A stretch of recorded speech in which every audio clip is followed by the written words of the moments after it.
let's bring in Steve Israel. He's a US House member and the chairman of the Democratic Congressional Campaign Committee, joining us from Washington. And thanks so much for doing so. Do you think that the president is going to get a veto-proof vote on this when it does come to that? Well, the reason that the United States Congress insisted on having a 60-day review period is to determine whether this deal should be approved or disapproved. And so I can't tell you whether the president's going to have a veto, if he vetoes it, sustained or overridden, until every member of Congress takes those 60 days to review what's in the deal. I mean, some of the press releases that went out last night were written before the deal was even written. As for myself, I'm skeptical. I was skeptical going in. I'm skeptical today. And unless my skepticism is alleviated over the next 60 days as I review every word, every paragraph, every sentence in this bill, then I would vote against the deal. Yeah, and there's been some speculation. A lot of those who are doing the criticising haven't read it and maybe won't. You had John Boehner saying he'll do anything he can to stop it. Presidential candidate Lindsey Graham saying it's akin to a declaration of war on Israel. Do you think that that sort of language is unhelpful, given we just spoke to a nuclear proliferation expert who has read it, and he says, yeah, this will stop a pathway to a bomb? I think that kind of language is typical. There's a lot of political posturing going on here. As I said before, these statements many of them were drafted and written and sent out before the deal was even sent out.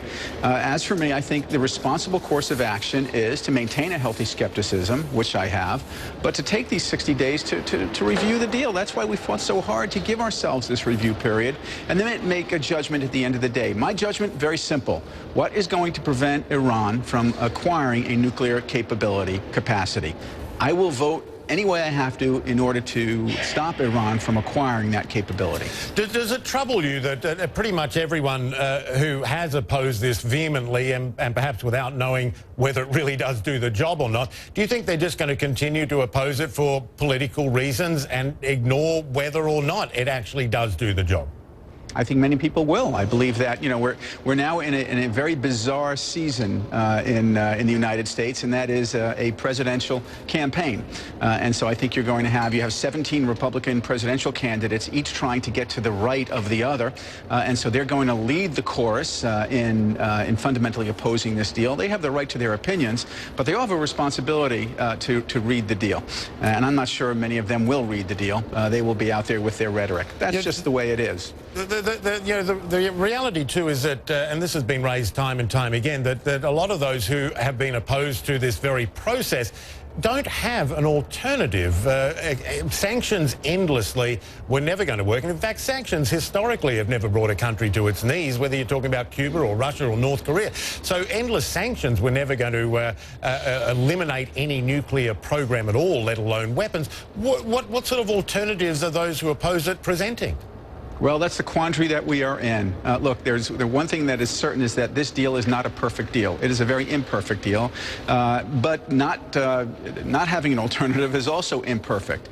And so at the end of the day, members of Congress, each one of us is going to have to make a judgment, an independent judgment, not based on the politics, but based on what's going to stop Iran from continuing to be a threat and a menace to the region and to the world. I again go into this skeptical and will remain skeptical until the deal disproves that feeling that I have. And I suppose one of the other issues that needs to be considered too, I mean, this is often portrayed as a US-Iran negotiation, but it wasn't. There's half a dozen world powers involved in this. If the GOP and others scuttle this, if they can, those other nations, I mean, the sanctions is going to unravel anyway. I mean, you can have Russia selling weapons. It all falls apart anyway, the sanctions.